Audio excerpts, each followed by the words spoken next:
On behalf of my party, the Aam Aadmi Party, I rise to speak on the supplementary demand for grants for the financial year 2022-2023. Sir, सरल भाषा में कहूं तो वित्तीय वर्ष की शुरुआत में सरकार को जितना खर्च आवंटित किया गया था वो सारा पैसा खर्च करने के बाद आज अतिरिक्त पैसा मांगने सरकार इस सदन के भीतर आई है।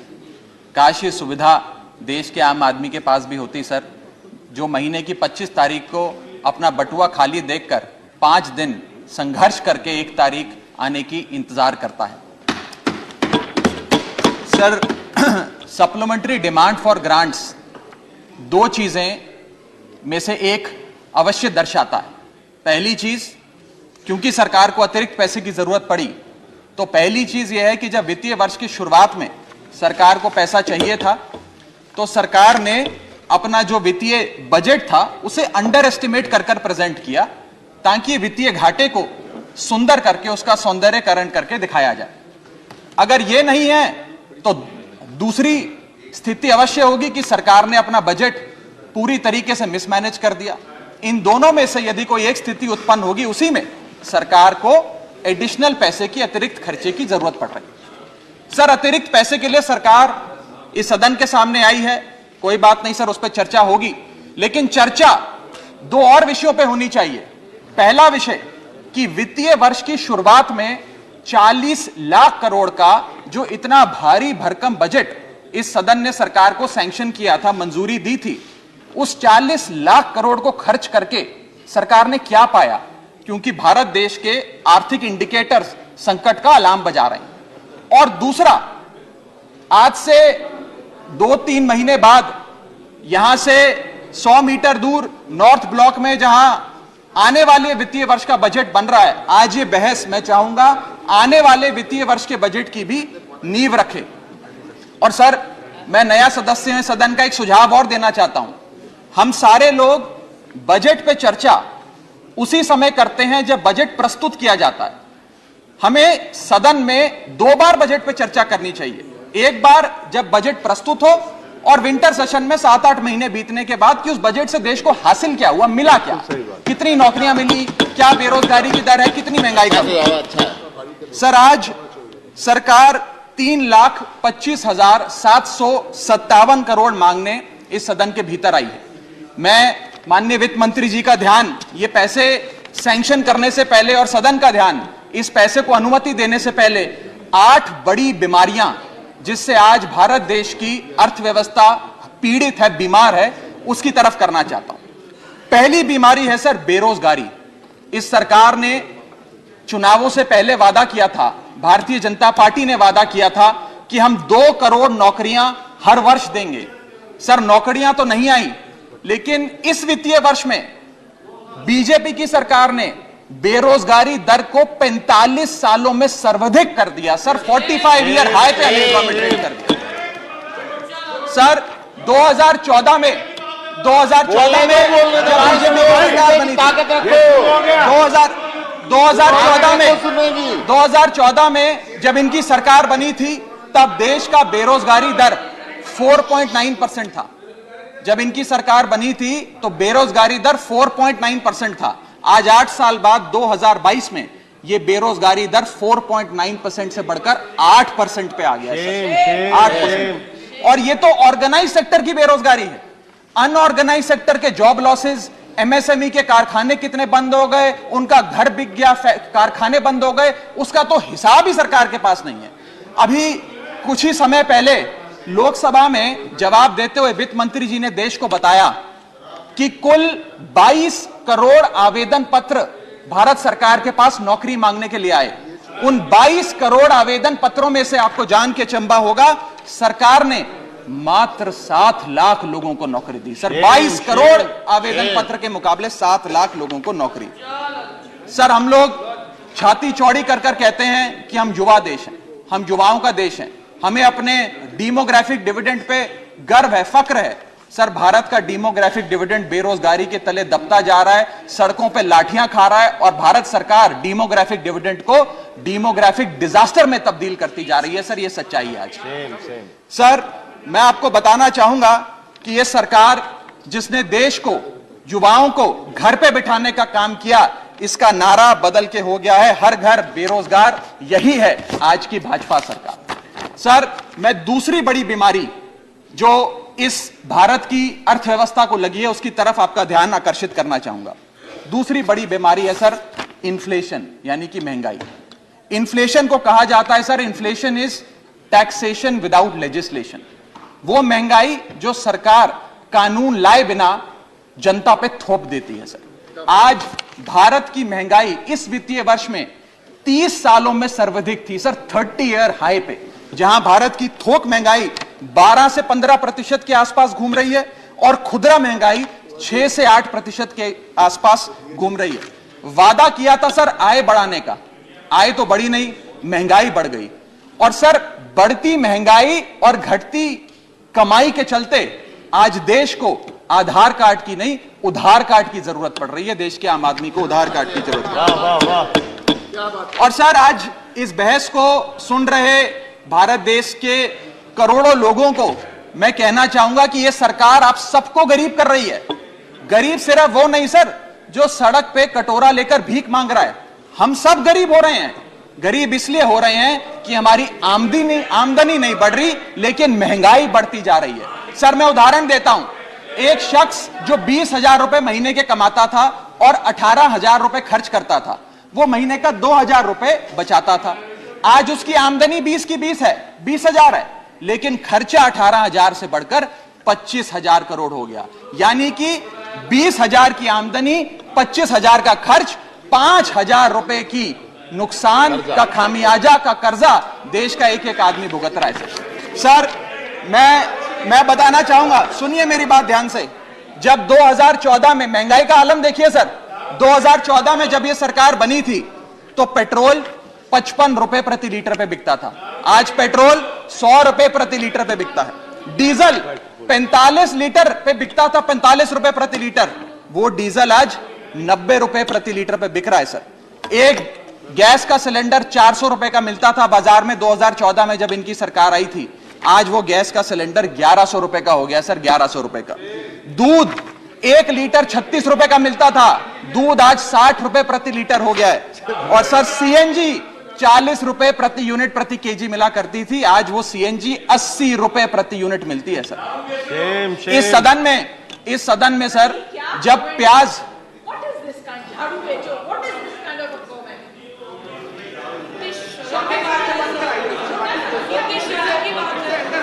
सर आपका प्रोटेक्शन चाहिए, आपका प्रोटेक्शन चाहिए सर, ये बात सही है सर। कमेंट से देखिए सर आप, चलो बोलो सर, बोलो, चलो बोलो बोलो बोलो sir sir sir sir sir जब देश में, I am not yielding, but sir इस देश में जब प्याज के दाम 100 रुपए प्रति केजी के ऊपर हो गए और इस सदन में हंगामा हुआ तो माननीय वित्त मंत्री जी ने कहा कि मैं प्याज नहीं खाती, तो मुझे उनके भाव से, प्याज की कीमतों से कुछ लेना देना नहीं है। ये मेरा विश्वास है सर कि माननीय वित्त मंत्री जी आटा, चावल, दाल, दूध, दही, पनीर तो अवश्य खाती होंगी, क्योंकि इन सब के भाव बढ़ गए। जीएसटी लगा लगा के इन्होंने देश की थालीनॉमिक्स, फूड इन्फ्लेशन को बिगाड़ दिया। आटा, दाल, चावल, दूध, दही, सबके रेट आज स्काई रॉकेटिंग है सर, आसमान छू रहे हैं। और भारत की फूड इन्फ्लेशन 10% से लेकर 17% के बीच पूरे वित्तीय वर्ष में मंडरा रही है। यह हालात हैं सर भारत की थालीनॉमिक्स की। मैं बताना चाहूंगा सर कि इस सरकार ने अमीरों को अमीर और गरीबों को गरीब करने का काम किया। पर कैपिटा इनकम किसी भी देश की आर्थिक स्वास्थ्य का एक बहुत बड़ा इंडिकेटर होता है। भारत की पर कैपिटा इनकम वित्तीय वर्ष 2021 में सर 9,160 रुपए से गिर गई, यानी कि हर व्यक्ति की औसतन कमाई 9,160 रुपए गिराने का काम किया। यानी कि आमदनी 98, खर्चा रुपया, यह सरकार ने करके हम सबको दिया है सर। तीसरी बड़ी बीमारी जो भारत की अर्थव्यवस्था को लगी हुई है वो है आर्थिक सुधार का झांसा, the hoax of economic recovery. इस वित्तीय वर्ष के पहले क्वार्टर में भारत की आर्थिक विकास दर 13.5% थी। दूसरा क्वार्टर आते आते, जिसे फेस्टिवल क्वार्टर कहते हैं, जिसमें बड़े बड़े त्योहार आते हैं, जिसमें खपत भी बढ़ती है, उत्पादन भी बढ़ता है, मांग भी बढ़ती है, उस क्वार्टर में आर्थिक विकास दर 13.5% क्वार्टर वन के मुकाबले गिरकर 6.3% पे आ गई सर, यानी कि आधी हो गई।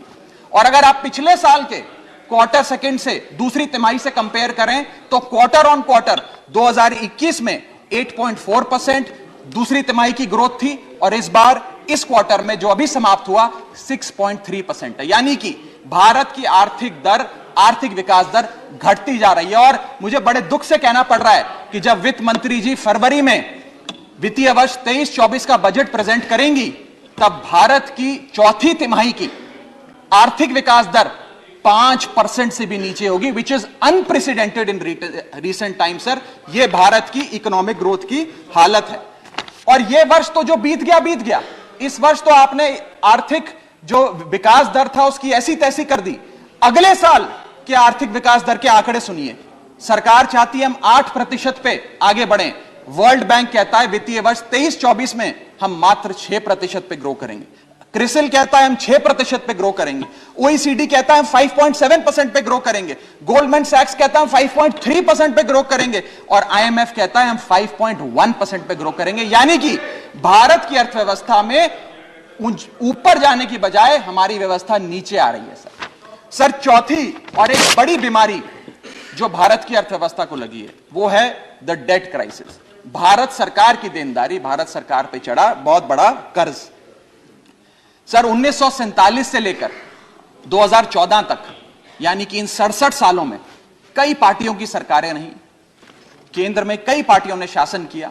इन 67 सालों में तमाम पार्टियों की सरकारों ने मिलकर कुल कर्जा 55 लाख करोड़ का लिया था, और बीते 8 सालों में 2014 से 2022 में इस बीजेपी की सरकार ने कुल कर्जा 85 लाख करोड़ रुपए लिया। यानी कि एक तरफ 67 सालों का, बीते 67 सालों का 55 लाख करोड़ का कर्जा, और इस सरकार ने अकेले 8 सालों में 85 लाख करोड़ रुपए का कर्जा ले लिया।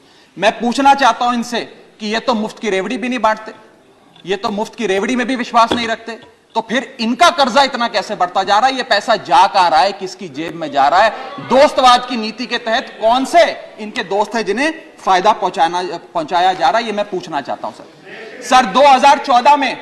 2014 में जब भाजपा की सरकार बनी तो government debt to GDP ratio 40% था, मात्र 40%। आज government debt to GDP ratio इस देश में 90% छू रहा है सर, 90%। और इस देश की डेट की स्थिति बढ़ाकर 1,55,000 करोड़ का 1,55,000 करोड़ का कुल कर्जा इस देश ने लिया सर। पांचवी बीमारी जो भारत की अर्थव्यवस्था को लगी हुई है, पांचवा बड़ा रोग, किसानों का संकट। सर मैं बताना चाहूंगा कि बड़े बड़े उद्योगपतियों के, अपने दोस्तों के बड़े बड़े लोन्स इन लोगों ने माफ कर दिए, लेकिन भारत देश के किसान की जो कर्जा था, जो डेट था, वो पिछले 8 सालों में 53% बढ़ा है, कम नहीं हुआ सर, 53% इंक्रीज हुआ है, जिसके चलते आज एवरेज फार्मर डेट, पर फार्मर डेट इस देश की 74,000 रुपए, यानी कि 74,000 रुपए का कर्जा आज देश के हर किसान के सर पर है सर। अगर किसान अपना कर्ज का भुगतान नहीं करता तो उसके नाम के नोटिस चिपकाकर किसान की बदनामी करती है यह सरकार, और बड़े बड़े उद्योगपति जो लाखों करोड़ रुपए डकार गए उन्हें बिजनेस क्लास में बिठा के देश से रवाना करती है सर ये सरकार।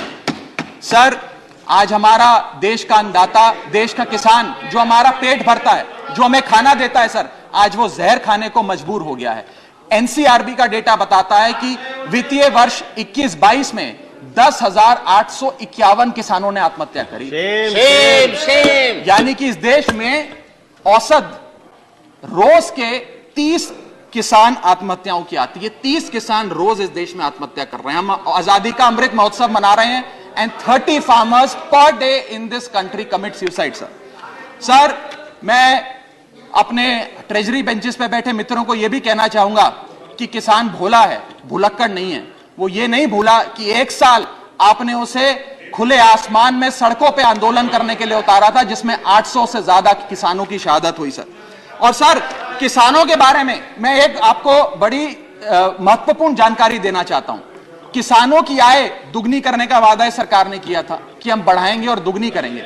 आय दुगनी करना तो छोड़ दीजिए, स्टैंडिंग कमेटी ऑन एग्रीकल्चर की रिपोर्ट बताती है कि 4 से ज्यादा राज्यों में आय बढ़ाना तो दूर, 30% किसानों की आय घट गई सर, बढ़ाना तो दूर की बात।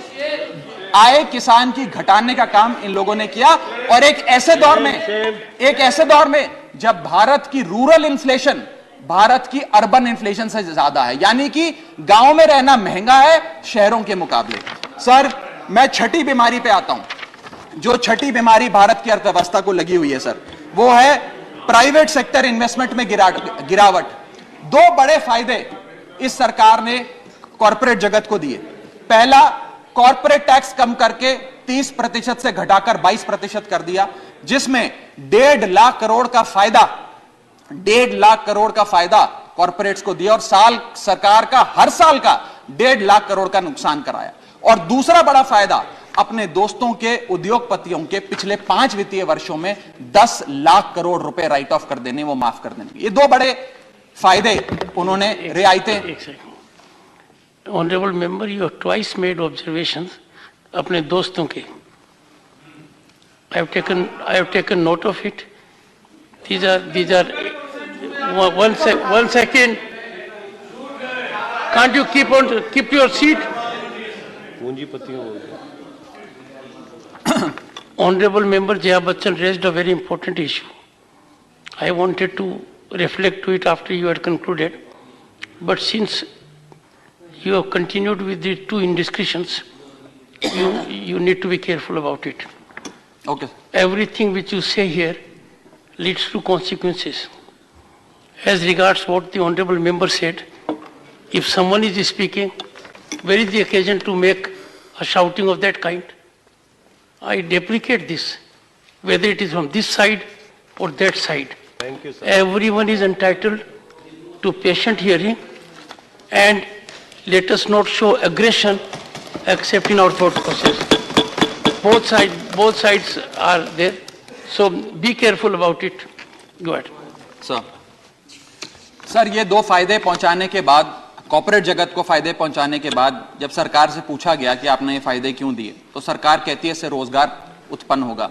रोजगार तो उत्पन्न हुआ नहीं सर। भारत में आज बेरोजगारी की दर 45 साल में सर्वाधिक है।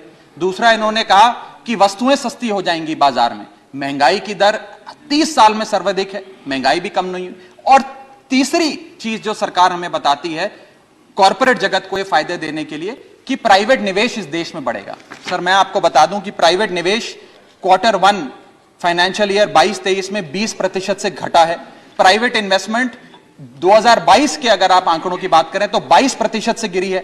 फॉरेन इन्वेस्टमेंट 59% से घटा है। और GFCF, जिसे ग्रॉस फिक्स्ड कैपिटल फॉर्मेशन कहते हैं, जो इंडस्ट्री का इन्वेस्टमेंट होता है, जो इंडस्ट्री फिक्स्ड कैपिटल में इन्वेस्ट करती है, वो वित्तीय वर्ष 19-20 से लेकर आज तक लगभग सारे क्वार्टर्स में गिरता गया, 1-2 क्वार्टर छोड़ के। ये प्राइवेट इन्वेस्टमेंट के हालात हैं इस देश में। मैं कहना चाहूंगा माननीय वित्त मंत्री जी को कि आज से 2-3 महीने पहले इंडस्ट्री से बात करते हुए वित्त मंत्री जी ने कहा that why is the Indian corporate sector not investing. उन्होंने उन्हें डांट के कहा कि आप लोग क्यों नहीं इन्वेस्ट कर रहे हैं। मैं बताना चाहता हूं क्यों नहीं इन्वेस्ट कर रहे हैं। इन्वेस्टमेंट रियायतें देने से नहीं आती, इन्वेस्टमेंट डिमांड क्रिएट करने से आती है। आपको मार्केट में मांग क्रिएट करनी पड़ेगी। जब मांग क्रिएट होगी तो उत्पादन भी होगा और खपत भी होगी। मैं एक और महत्वपूर्ण आंकड़ा आपके सामने रखना चाहता हूं सर। 7वीं बड़ी बीमारी जो भारत की अर्थव्यवस्था को लगी है, devaluation of the Indian rupee, गिरता हुआ रुपया। सर आज हम आजादी का अमृत महोत्सव बना रहे हैं और सरकार ने आजादी के अमृत महोत्सव वाले साल में रुपये को मार्गदर्शक मंडल में डाल दिया है। सर रुपया 82 रुपए हो गया है। जब ये सरकार बनी थी तो रुपया 60 रुपए। सर खत्म करने दीजिए। Is my maiden speech sir please. Sir maiden speech sir is my maiden. Sir 2014 में सर 2014 में $1 जब इनकी सरकार आई थी वो 60 रुपए का मिलता था सर। आज $1 82 रुपए का हो गया। ये सरकार कहा करती थी, कई बड़े नेता इनके दिग्गज कहा करते थे कि जब रुपया गिरता है तो भारत की साख गिरती है, भारत की प्रतिष्ठा गिरती है। आज तो सर लगता है कि साख, प्रतिष्ठा और रुपया सब न्यूनतम स्तर पे आ गया सर। मैं आपको यह भी बताना चाहता हूं सर कि कोई भी अर्थशास्त्री आपको यह बताएगा कि जब रुपया गिरता है तो भारत के एक्सपोर्ट बढ़ते हैं, और बढ़ने चाहिए भी सर। क्यों बढ़ते हैं? क्योंकि मान लीजिए कोई बहुत बड़ा बायर अमेरिका में बैठा है, वो भारत की एक वस्तु $5 पे खरीदता था, आज क्योंकि डॉलर मजबूत हो गया, रुपया कमजोर हो गया, वो वस्तु $3.5 में उसे मिल जाती है, तो वो ज्यादा ऑर्डर देता है, भारत के एक्सपोर्ट बढ़ते हैं। लेकिन आज एक बड़ी चौंका देने वाली स्थिति इस देश में है कि रुपया तो गिर रहा है, डॉलर मजबूत हो रहा है, लेकिन भारत के एक्सपोर्ट्स भी गिर रहे हैं। और एक्सपोर्ट्स क्यों गिर रहे हैं, यह मैं सवाल भारत की वित्त मंत्री जी से पूछना चाहता हूं। इस ईयर ऑन ईयर आंकड़ों की हम बात करें अक्टूबर 2022 की, तो 16.7% से भारत के एक्सपोर्ट्स कॉन्ट्रैक्ट हुए सर, यानी कि रुपया भी गिर गया और भारत के एक्सपोर्ट्स भी गिर गए। ना खुदा मिला ना विसाले सनम, ना इधर के रहे ना उधर के रहे। सर, 8वीं बड़ी बीमारी जो भारत की अर्थव्यवस्था को लगी है वो है the failure of the startups.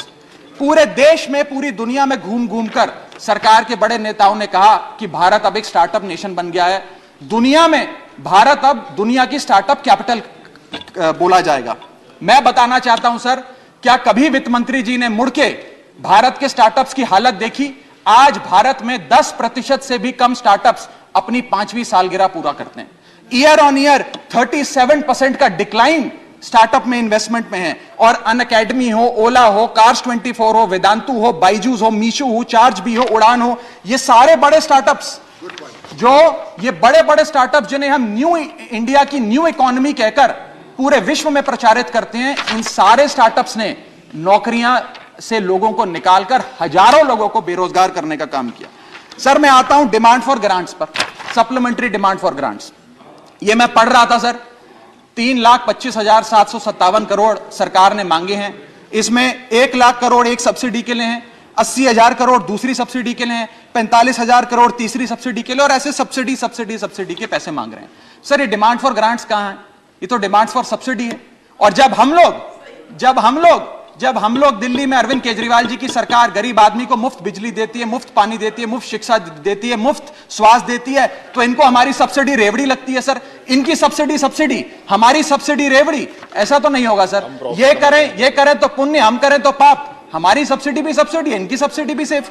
और मैं चाहूंगा सर, इस देश में बहस होनी चाहिए और आप वो बहस कराएं सर कि रेवड़ी क्या है, सही मायने में क्या मुफ्त की रेवड़ी और क्या मुफ्त की रेवड़ी नहीं है। सर, यहां बैठे सभी सांसदों को और लोकसभा में बैठे सभी सांसदों को सर 34 हवाई यात्राएं मुफ्त मिलती हैं। सर, हमें 50,000 मुफ्त बिजली मिलती है प्रति एनम। सर, 40 लाख लीटर मुफ्त मिलता है। सर, अगर आज अरविंद केजरीवाल जी की सरकार 300 यूनिट बिजली मुफ्त दे देते हैं आम आदमी को, 20,000 लीटर मुफ्त दे देते हैं, तो इन्हें दर्द होता है। अरे सुनो साहब, सुनो, शांति से सुनो सर, सुनने की हिम्मत रखो सर, उनको तो बढ़ाओ ना। सर, मैं बताना चाहूंगा इस देश के मैं महत्वपूर्ण आंकड़ा दे रहा हूं सर। इस दुनिया में बस कंक्लूड कर रहा हूं सर, ओवर। सर, इस दुनिया please honourable member please. Sir, इस दुनिया में राइट, बट प्लीज सर, इस दुनिया में leave it to the chair, sir, इस देश, प्लीज कंक्लूड। बस कंक्लूड कर रहा हूं सर, मेरे बस 2 पन्ने रह गए सर। सर, इस देश के नहीं 12 पढ़ चुका हूं सर। इस दुनिया में 40 ऐसे विकसित देश हैं सर, बस कंक्लूड कर रहा हूं सर। इस दुनिया में 40 ऐसे विकसित देश हैं। इस दुनिया सर, बस कंप्लीट कर रहा हूं सर। इस दुनिया में 40 ऐसे विकसित देश हैं जो मुफ्त बिजली, मुफ्त पानी, मुफ्त शिक्षा देते हैं। सर, वो इसलिए मुफ्त नहीं देते क्योंकि वो विकसित हैं सर, वो इसलिए दे पाते हैं, उन्होंने ये सारी चीजें मुफ्त देकर ह्यूमन रिसोर्सेज में इन्वेस्ट किया, इसलिए विकसित बनेगा। डॉक्टर सर, अंत में मैं कंक्लूड कर रहा हूं सर, आखिरी आइटम पे sir, supplementary demand for grants में पढ़ रहा था sir. Supplementary demand for grants के अंदर एक बड़ा दिलचस्प लाइन आइटम है, मैं सबका ध्यान चाहूंगा sir. Supplementary demand for grants में एक बड़ा दिलचस्प लाइन आइटम है, मैं पढ़ के सुनाना चाहूंगा। For purchase of land and ready built office accommodation for the enforcement directorate 30 crore rupees. Sir, खाली 30 करोड़ रुपए ईडी के लिए। इनका बेस्ट परफॉर्मेंस देने वाला विभाग है, सारे नेताओं को जेल में डाल दिया। इसके लिए तो 30 लाख करोड़ लेना चाहिए, खाली 30 करोड़ से बात नहीं बनेगी। इनको 3 लाख करोड़ लेकर ईडी के थाने हर गली मोहल्ले में खोलने चाहिए और किसी मोहल्ले में कोई विपक्ष का नेता ना बचे, सबको जेल में डालने का काम करना चाहिए सर। प्रसन्नता नंदा सर अंत में डॉक्टर प्रसन्नानंदा सर आखिरी पेज है लास्ट सर, लास्ट आखिरी लास्ट 2 मिनट सर। सर आखिरी पन्ना है। मेरे 10 सवाल हैं बस सर, लास्ट मेरा पहला सवाल, मैं 10 सवाल वित्त मंत्री जी 30 सेकंड सर 2 मिनट बस 30 सेकंड मैं 10 सवाल पूछ के अपनी बात समाप्त करूंगा। पहला सवाल, does the honourable finance minister know the market price of 1 kg of wheat, 1 kg of rice and 1 liter of milk today? Sir, why has the government, second question sir, why has the governments mega budget presented in February 2022 failed to generate employment? My question number 3 sir, why is inflation in products which are produced in India, not imports like petrol and diesel, burning a hole in the common man's pocket? So question number 4, why is the private sector not investing despite repeated appeals by the honorable finance minister? Question number 5, how many jobs have been created by way of handing out these favors of tax waivers and debt waivers to the corporate India? Question number 6, why is there a tremendous meltdown in India's new economy, that is the startup economy? Question number 7, how long before the rupee regains its value, sir, or is the government working towards hitting a century with the value of the Indian rupee? So question number 8, if the rupee is weakening, exports should rise. Exports are the second engine of our economy. Why are the exports falling? Question number 9, given the sad plight of Indian economy, where the growth rate is lesser than the inflation rate, has India formally entered stagflation? Conclude. And my last question is, when will the government reduce? On behalf of my party, the Aam Aadmi Party, I rise to speak on the supplementary demand for grants for the financial year 2022-2023. Sir, सरल भाषा में कहूं तो वित्तीय वर्ष की शुरुआत में सरकार को जितना खर्च आवंटित किया गया था, वो सारा पैसा खर्च करने के बाद आज अतिरिक्त पैसा मांगने सरकार इस सदन के भीतर आई है। काश ये सुविधा देश के आम आदमी के पास भी होती सर, जो महीने की 25 तारीख को अपना बटुआ खाली देखकर 5 दिन संघर्ष करके 1 तारीख आने की इंतजार करता है। Sir, supplementary demand for grants 2 चीजें में से एक अवश्य दर्शाता है। पहली चीज, क्योंकि सरकार को अतिरिक्त पैसे की जरूरत पड़ी, तो पहली चीज यह है कि जब वित्तीय वर्ष की शुरुआत में सरकार को पैसा चाहिए था, तो सरकार ने अपना जो वित्तीय बजट था उसे अंडर एस्टिमेट कर प्रेजेंट किया, ताकि वित्तीय घाटे को सुंदर करके उसका सौंदर्यकरण करके दिखाया जाए। अगर यह नहीं है तो दूसरी स्थिति अवश्य होगी कि सरकार ने अपना बजट पूरी तरीके से मिसमैनेज कर दिया। इन दोनों में से यदि कोई एक स्थिति उत्पन्न होगी, उसी में सरकार को एडिशनल पैसे की, अतिरिक्त खर्चे की जरूरत पड़ रही। सर, अतिरिक्त पैसे के लिए सरकार इस सदन के सामने आई है, कोई बात नहीं सर, उस पर चर्चा होगी, लेकिन चर्चा 2 और विषयों पे होनी चाहिए। पहला विषय कि वित्तीय वर्ष की शुरुआत में 40 लाख करोड़ का जो इतना भारी भरकम बजट इस सदन ने सरकार को सैंक्शन किया था, मंजूरी दी थी, उस 40 लाख करोड़ को खर्च करके सरकार ने क्या पाया? क्योंकि भारत देश के आर्थिक इंडिकेटर्स संकट का अलार्म बजा रहे हैं। और दूसरा, आज से 2-3 महीने बाद यहां से 100 मीटर दूर नॉर्थ ब्लॉक में जहां आने वाले वित्तीय वर्ष का बजट बन रहा है, आज ये बहस मैं चाहूंगा आने वाले वित्तीय वर्ष के बजट की भी नींव रखे। और सर, मैं नया सदस्य हूं सदन का, एक सुझाव और देना चाहता हूं। हम सारे लोग बजट पे चर्चा उसी समय करते हैं जब बजट प्रस्तुत किया जाता है। हमें सदन में 2 बार बजट पे चर्चा करनी चाहिए। एक बार जब बजट प्रस्तुत हो, और विंटर सेशन में 7-8 महीने बीतने के बाद कि उस बजट से देश को हासिल क्या हुआ, मिला क्या, कितनी नौकरियां मिली, क्या बेरोजगारी की दर है, कितनी महंगाई कम है। सर, आज सरकार 3,25,757 करोड़ मांगने इस सदन के भीतर आई है। मैं माननीय वित्त मंत्री जी का ध्यान, ये पैसे सैंक्शन करने से पहले और सदन का ध्यान इस पैसे को अनुमति देने से पहले 8 बड़ी बीमारियां जिससे आज भारत देश की अर्थव्यवस्था पीड़ित है, बीमार है, उसकी तरफ करना चाहता हूं। पहली बीमारी है सर बेरोजगारी। इस सरकार ने चुनावों से पहले वादा किया था, भारतीय जनता पार्टी ने वादा किया था कि हम 2 करोड़ नौकरियां हर वर्ष देंगे। सर, नौकरियां तो नहीं आई, लेकिन इस वित्तीय वर्ष में बीजेपी की सरकार ने बेरोजगारी दर को 45 सालों में सर्वाधिक कर दिया सर। 45 ईयर हाई पे हमें गवर्नमेंट रेट कर दिया सर। 2014 में जब बीजेपी सरकार बनी थी, 2014 में जब इनकी सरकार बनी थी, तब देश का बेरोजगारी दर 4.9% था। जब इनकी सरकार बनी थी तो बेरोजगारी दर 4.9% था। आज 8 साल बाद 2022 में यह बेरोजगारी दर 4.9% से बढ़कर 8% पे आ गया है। 8%। और यह तो ऑर्गेनाइज सेक्टर की बेरोजगारी है। अनऑर्गेनाइज सेक्टर के जॉब लॉसेज, एमएसएमई के कारखाने कितने बंद हो गए, उनका घर बिक गया, कारखाने बंद हो गए, उसका तो हिसाब ही सरकार के पास नहीं है। अभी कुछ ही समय पहले लोकसभा में जवाब देते हुए वित्त मंत्री जी ने देश को बताया कि कुल 22 करोड़ आवेदन पत्र भारत सरकार के पास नौकरी मांगने के लिए आए। उन 22 करोड़ आवेदन पत्रों में से आपको जान के चंबा होगा, सरकार ने मात्र 7 लाख लोगों को नौकरी दी सर। 22 करोड़ आवेदन पत्र के मुकाबले 7 लाख लोगों को नौकरी। सर, हम लोग छाती चौड़ी कर कर कहते हैं कि हम युवा देश हैं, हम युवाओं का देश है, हमें अपने डेमोग्राफिक डिविडेंड पे गर्व है, फक्र है। सर, भारत का डेमोग्राफिक डिविडेंड बेरोजगारी के तले दबता जा रहा है, सड़कों पे लाठियां खा रहा है, और भारत सरकार डेमोग्राफिक डिविडेंड को डेमोग्राफिक डिजास्टर में तब्दील करती जा रही है। सर, ये सच्चाई है आज। सर, मैं आपको बताना चाहूंगा कि यह सरकार जिसने देश को, युवाओं को घर पे बिठाने का काम किया, इसका नारा बदल के हो गया है हर घर बेरोजगार। यही है आज की भाजपा सरकार। सर, मैं दूसरी बड़ी बीमारी जो इस भारत की अर्थव्यवस्था को लगी है उसकी तरफ आपका ध्यान आकर्षित करना चाहूंगा।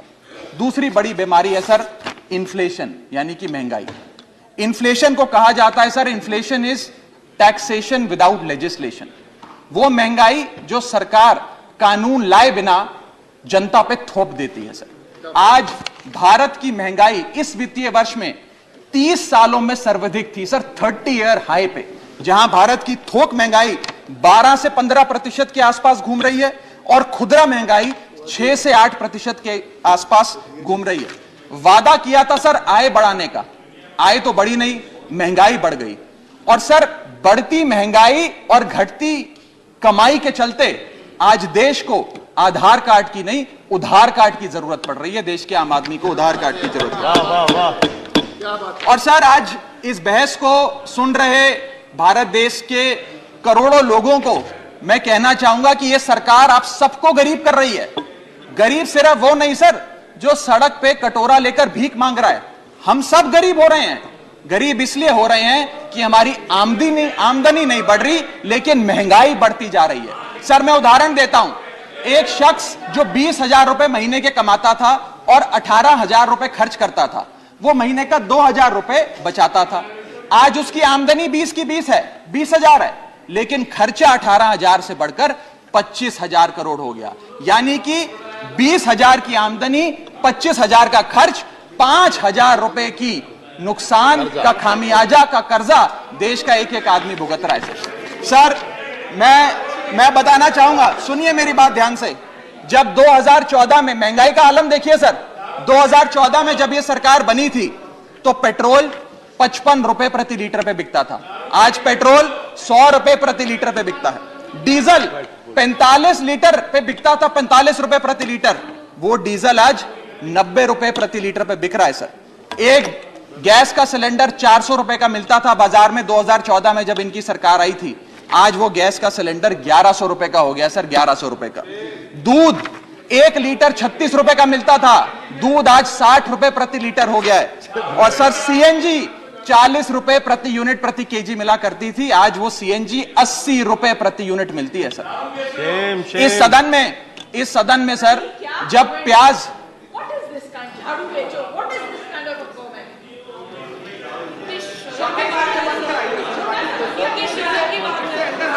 सर, आपका प्रोटेक्शन चाहिए, आपका प्रोटेक्शन चाहिए सर, ये बात सही है सर। कमेंट से देखिए सर आप।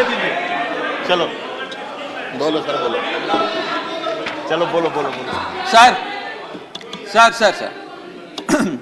सर, जब देश में, I am not yielding, but sir, इस देश में जब प्याज के दाम 100 रुपए प्रति केजी के ऊपर हो गए और इस सदन में हंगामा हुआ, तो माननीय वित्त मंत्री जी ने कहा कि मैं प्याज नहीं खाती, तो मुझे उनके भाव से, प्याज की कीमतों से कुछ लेना देना नहीं है। ये मेरा विश्वास है सर कि माननीय वित्त मंत्री जी आटा, चावल, दाल, दूध, दही, पनीर तो अवश्य खाती होंगी, क्योंकि इन सब के भाव बढ़ गए। जीएसटी लगा लगा के इन्होंने देश की थालीनॉमिक्स, फूड इन्फ्लेशन को बिगाड़ दिया। आटा, दाल, चावल, दूध, दही सबके रेट आज स्काई रॉकेटिंग है सर, आसमान छू रहे हैं। और भारत की फूड इन्फ्लेशन 10% से लेकर 17% के बीच पूरे वित्तीय वर्ष में मंडरा रही है। यह हालात हैं सर भारत की थालीनॉमिक्स की। मैं बताना चाहूंगा सर कि इस सरकार ने अमीरों को अमीर और गरीबों को गरीब करने का काम किया। पर कैपिटा इनकम किसी भी देश की आर्थिक स्वास्थ्य का एक बहुत बड़ा इंडिकेटर होता है। भारत की पर कैपिटा इनकम वित्तीय वर्ष 2021 में सर 9,160 रुपए से गिर गई, यानी कि हर व्यक्ति की औसतन कमाई 9,160 रुपए गिराने का काम किया, यानी कि आमदनी 98, खर्चा रुपया, यह सरकार ने करके हम सबको दिया है सर। तीसरी बड़ी बीमारी जो भारत की अर्थव्यवस्था को लगी हुई है वो है आर्थिक सुधार का झांसा, the hoax of economic recovery. इस वित्तीय वर्ष के पहले क्वार्टर में भारत की आर्थिक विकास दर 13.5% थी। दूसरा क्वार्टर आते आते, जिसे फेस्टिवल क्वार्टर कहते हैं, जिसमें बड़े बड़े त्योहार आते हैं, जिसमें खपत भी बढ़ती है, उत्पादन भी बढ़ता है, मांग भी बढ़ती है, उस क्वार्टर में आर्थिक विकास दर 13.5% क्वार्टर 1 के मुकाबले गिरकर 6.3% पे आ गई सर, यानी कि आधी हो गई। और अगर आप पिछले साल के क्वार्टर सेकंड से दूसरी तिमाही से कंपेयर करें तो क्वार्टर ऑन क्वार्टर 2021 में 8.4% दूसरी तिमाही की ग्रोथ थी, और इस बार इस क्वार्टर में जो अभी समाप्त हुआ 6.3% है, यानी कि भारत की आर्थिक विकास दर घटती जा रही है। और मुझे बड़े दुख से कहना पड़ रहा है कि जब वित्त मंत्री जी फरवरी में वित्तीय वर्ष 23-24 का बजट प्रेजेंट करेंगी, तब भारत की चौथी तिमाही की आर्थिक विकास दर 5% से भी नीचे होगी, which is unprecedented in recent time sir. यह भारत की इकोनॉमिक ग्रोथ की हालत है। और यह वर्ष तो जो बीत गया, इस वर्ष तो आपने आर्थिक जो विकास दर था उसकी ऐसी तैसी कर दी। अगले साल के आर्थिक विकास दर के आंकड़े सुनिए। सरकार चाहती है हम 8% पे आगे बढ़ें। वर्ल्ड बैंक कहता है वित्तीय वर्ष 23-24 में हम मात्र 6% पे ग्रो करेंगे। क्रिसिल कहता है हम 6% पे ग्रो करेंगे। ओईसीडी कहता है हम 5.7% पे ग्रो करेंगे। गोल्डमैन सैक्स कहता है हम 5.3% पे ग्रो करेंगे, और आईएमएफ कहता है हम 5.1% पे ग्रो करेंगे। यानी कि भारत की अर्थव्यवस्था में ऊपर जाने की बजाय हमारी व्यवस्था नीचे आ रही है सर। चौथी और एक बड़ी बीमारी जो भारत की अर्थव्यवस्था को लगी है वो है द डेट क्राइसिस। भारत सरकार की देनदारी, भारत सरकार पे चढ़ा बहुत बड़ा कर्ज। सर 1947 से लेकर 2014 तक, यानी कि इन 67 सालों में कई पार्टियों की सरकारें रहीं, केंद्र में कई पार्टियों ने शासन किया। इन 67 सालों में तमाम पार्टियों की सरकारों ने मिलकर कुल कर्जा 55 लाख करोड़ का लिया था, और बीते 8 सालों में 2014 से 2022 में इस बीजेपी की सरकार ने कुल कर्जा 85 लाख करोड़ रुपए लिया। यानी कि एक तरफ 67 सालों का, बीते 67 सालों का 55 लाख करोड़ का कर्जा, और इस सरकार ने अकेले 8 सालों में 85 लाख करोड़ रुपए का कर्जा ले लिया। मैं पूछना चाहता हूं इनसे कि ये तो मुफ्त की रेवड़ी भी नहीं बांटते, ये तो मुफ्त की रेवड़ी में भी विश्वास नहीं रखते, तो फिर इनका कर्जा इतना कैसे बढ़ता जा रहा है? ये पैसा जा कहां रहा है, किसकी जेब में जा रहा है? दोस्तवाद की नीति के तहत कौन से इनके दोस्त हैं जिन्हें फायदा पहुंचाया जा रहा है? ये मैं पूछना चाहता हूं सर 2014 में जब भाजपा की सरकार बनी तो government debt to GDP ratio 40% था, मात्र 40%। आज government debt to GDP ratio इस देश में 90% छू रहा है सर, 90%। और इस देश की डेट की स्थिति बढ़ाकर 1,55,000 करोड़ का 1,55,000 करोड़ का कुल कर्जा इस देश ने लिया सर। पांचवी बीमारी जो भारत की अर्थव्यवस्था को लगी हुई है, पांचवा बड़ा रोग, किसानों का संकट। सर मैं बताना चाहूंगा कि बड़े बड़े उद्योगपतियों के, अपने दोस्तों के बड़े बड़े लोन्स इन लोगों ने माफ कर दिए, लेकिन भारत देश के किसान की जो कर्जा था, जो डेट था, वो पिछले 8 सालों में 53% बढ़ा है, कम नहीं हुआ सर, 53% इंक्रीज हुआ है, जिसके चलते आज एवरेज फार्मर डेट पर फार्मर डेट इस देश की 74,000 रुपए, यानी कि 74,000 रुपए का कर्जा आज देश के हर किसान के सर पर है सर। अगर किसान अपना कर्ज का भुगतान नहीं करता तो उसके नाम के नोटिस चिपकाकर किसान की बदनामी करती है यह सरकार, और बड़े बड़े उद्योगपति जो लाखों करोड़ रुपए डकार गए उन्हें बिजनेस क्लास में बिठा के देश से रवाना करती है सर ये सरकार। सर, आज हमारा देश का अन्नदाता, देश का किसान जो हमारा पेट भरता है, जो हमें खाना देता है सर, आज वो जहर खाने को मजबूर हो गया है। एनसीआरबी का डेटा बताता है कि वित्तीय वर्ष 21-22 में 10,851 किसानों ने आत्महत्या करी। सेम। यानी कि इस देश में औसत रोज के 30 किसान आत्महत्याओं की आती है। 30 किसान रोज इस देश में आत्महत्या कर रहे हैं। हम आजादी का अमृत महोत्सव मना रहे हैं and 30 farmers per day in this country commit suicide sir. Sir, मैं अपने ट्रेजरी बेंचेस पे बैठे मित्रों को यह भी कहना चाहूंगा कि किसान भोला है, भुलक्कड़ नहीं है। वो ये नहीं भूला कि एक साल आपने उसे खुले आसमान में सड़कों पे आंदोलन करने के लिए उतारा था, जिसमें 800 से ज्यादा किसानों की शहादत हुई सर। और सर, किसानों के बारे में मैं एक आपको बड़ी महत्वपूर्ण जानकारी देना चाहता हूं। किसानों की आय दुगनी करने का वादा सरकार ने किया था कि हम बढ़ाएंगे और दुगनी करेंगे। आय दुगनी करना तो छोड़ दीजिए, स्टैंडिंग कमेटी ऑन एग्रीकल्चर की रिपोर्ट बताती है कि 4 से ज्यादा राज्यों में आय बढ़ाना तो दूर, 30% किसानों की आय घट गई सर, बढ़ाना तो दूर की बात। आय किसान की घटाने का काम इन लोगों ने किया, और एक ऐसे दौर में जब भारत की रूरल इन्फ्लेशन भारत की अर्बन इन्फ्लेशन से ज्यादा है, यानी कि गांव में रहना महंगा है शहरों के मुकाबले। सर, मैं छठी बीमारी पे आता हूं। जो छठी बीमारी भारत की अर्थव्यवस्था को लगी हुई है सर, वो है प्राइवेट सेक्टर इन्वेस्टमेंट में गिरावट। 2 बड़े फायदे इस सरकार ने कॉर्पोरेट जगत को दिए। पहला, कॉर्पोरेट टैक्स कम करके 30% से घटाकर 22% कर दिया, जिसमें 1.5 लाख करोड़ का फायदा कॉर्पोरेट्स को दिया, और सरकार का हर साल का 1.5 लाख करोड़ का नुकसान कराया। और दूसरा बड़ा फायदा, अपने दोस्तों के उद्योगपतियों के पिछले 5 वित्तीय वर्षों में 10 लाख करोड़ रुपए राइट ऑफ कर देने, वो माफ कर देने। ये 2 बड़े फायदे उन्होंने, रियायतें। Honourable member, you have twice made observations अपने दोस्तों के। I have taken note of it. These are one second. Can't you keep your seat? Honorable Member Jaya Bachchan raised a very important issue. I wanted to reflect to it after you had concluded, but since you have continued with the 2 indiscretions, you need to be careful about it. Okay. Everything which you say here leads to consequences. As regards what the honorable member said, if someone is speaking, where is the occasion to make a shouting of that kind? I deprecate this, whether it is from this side or that side. Thank you, sir. Everyone is entitled to patient hearing, and let us not show aggression except in our thought process. Both sides are there, so be careful about it. Go ahead.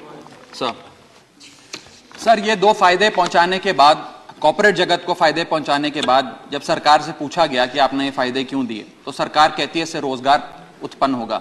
रोजगार तो उत्पन्न हुआ नहीं sir. Bharat में आज बेरोजगारी की दर 45 साल में सर्वाधिक है। दूसरा, इन्होंने कहा कि वस्तुएं सस्ती हो जाएंगी बाजार में। महंगाई की दर 30 साल में सर्वाधिक है, महंगाई भी कम नहीं हुई। और तीसरी चीज जो सरकार हमें बताती है कॉर्पोरेट जगत को ये फायदे देने के लिए, कि प्राइवेट निवेश इस देश में बढ़ेगा। सर, मैं आपको बता दूं कि प्राइवेट निवेश Q1 फाइनेंशियल ईयर 22-23 में 20% से घटा है। प्राइवेट इन्वेस्टमेंट 2022 के अगर आप आंकड़ों की बात करें तो 22% से गिरी है। फॉरेन इन्वेस्टमेंट 59% से घटा है। और GFCF, जिसे ग्रॉस फिक्स्ड कैपिटल फॉर्मेशन कहते हैं, जो इंडस्ट्री का इन्वेस्टमेंट होता है, जो इंडस्ट्री फिक्स्ड कैपिटल में इन्वेस्ट करती है, वो वित्तीय वर्ष 19-20 से लेकर आज तक लगभग सारे क्वार्टर्स में गिरता गया, 1-2 क्वार्टर छोड़ के। ये प्राइवेट इन्वेस्टमेंट के हालात हैं इस देश में। मैं कहना चाहूंगा माननीय वित्त मंत्री जी को कि आज से 2-3 महीने पहले इंडस्ट्री से बात करते हुए वित्त मंत्री जी ने कहा that why is the Indian corporate sector not investing. उन्होंने उन्हें डांट के कहा कि आप लोग क्यों नहीं इन्वेस्ट कर रहे हैं। मैं बताना चाहता हूं क्यों नहीं इन्वेस्ट कर रहे हैं। इन्वेस्टमेंट रियायतें देने से नहीं आती, इन्वेस्टमेंट डिमांड क्रिएट करने से आती है। आपको मार्केट में मांग क्रिएट करनी पड़ेगी। जब मांग क्रिएट होगी तो उत्पादन भी होगा और खपत भी होगी। मैं एक और महत्वपूर्ण आंकड़ा आपके सामने रखना चाहता हूं सर। 7वीं बड़ी बीमारी जो भारत की अर्थव्यवस्था को लगी है, devaluation of the Indian rupee, गिरता हुआ रुपया। सर आज हम आजादी का अमृत महोत्सव बना रहे हैं और सरकार ने आजादी के अमृत महोत्सव वाले साल में रुपये को मार्गदर्शक मंडल में डाल दिया है सर। रुपया 82 रुपए हो गया है। जब यह सरकार बनी थी तो रुपया 60 रुपए। सर खत्म करने दीजिए। Is my maiden speech sir please. Sir maiden speech sir is my maiden sir 2014 में सर 2014 में $1 जब इनकी सरकार आई थी वो 60 रुपए का मिलता था सर। आज $1 82 रुपए का हो गया। ये सरकार कहा करती थी, कई बड़े नेता इनके दिग्गज कहा करते थे कि जब रुपया गिरता है तो भारत की साख गिरती है, भारत की प्रतिष्ठा गिरती है। आज तो सर लगता है कि साख, प्रतिष्ठा और रुपया सब न्यूनतम स्तर पे आ गया सर। मैं आपको यह भी बताना चाहता हूं सर कि कोई भी अर्थशास्त्री आपको यह बताएगा कि जब रुपया गिरता है तो भारत के एक्सपोर्ट बढ़ते हैं और बढ़ने चाहिए भी सर। क्यों बढ़ते हैं? क्योंकि मान लीजिए कोई बहुत बड़ा बायर अमेरिका में बैठा है, वो भारत की एक वस्तु $5 पे खरीदता था। आज क्योंकि डॉलर मजबूत हो गया और रुपया कमजोर हो गया, वो वस्तु $3.5 में उसे मिल जाती है, तो वो ज्यादा ऑर्डर देता है, भारत के एक्सपोर्ट बढ़ते हैं। लेकिन आज एक बड़ी चौंका देने वाली स्थिति इस देश में है कि रुपया तो गिर रहा है, डॉलर मजबूत हो रहा है, लेकिन भारत के एक्सपोर्ट्स भी गिर रहे हैं। और एक्सपोर्ट्स क्यों गिर रहे हैं, यह मैं सवाल भारत की वित्त मंत्री जी से पूछना चाहता हूं।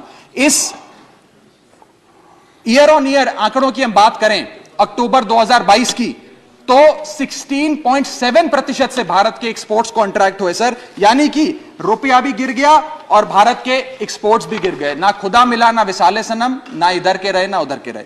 सर 8वीं बड़ी बीमारी जो भारत की अर्थव्यवस्था को लगी है वो है the failure of the startups. पूरे देश में, पूरी दुनिया में घूम घूम कर सरकार के बड़े नेताओं ने कहा कि भारत अब एक स्टार्टअप नेशन बन गया है। दुनिया में भारत अब दुनिया की स्टार्टअप कैपिटल बोला जाएगा।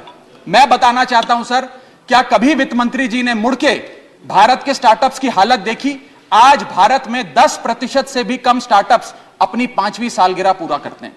ईयर ऑन ईयर 37% का डिक्लाइन स्टार्टअप में, इन्वेस्टमेंट में है। और अनअकैडमी हो, ओला हो, कार्स 24 हो, वेदांतु हो, बाइजूस हो, मीशो हो, चार्ज भी हो, उड़ान हो, ये सारे बड़े स्टार्टअप्स, जो ये बड़े बड़े स्टार्टअप जिन्हें हम न्यू इंडिया की न्यू इकोनॉमी कहकर पूरे विश्व में प्रचारित करते हैं, इन सारे स्टार्टअप्स ने नौकरियां से लोगों को निकालकर हजारों लोगों को बेरोजगार करने का काम किया।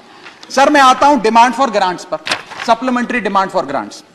ये मैं पढ़ रहा था सर, 3,25,757 करोड़ सरकार ने मांगे हैं।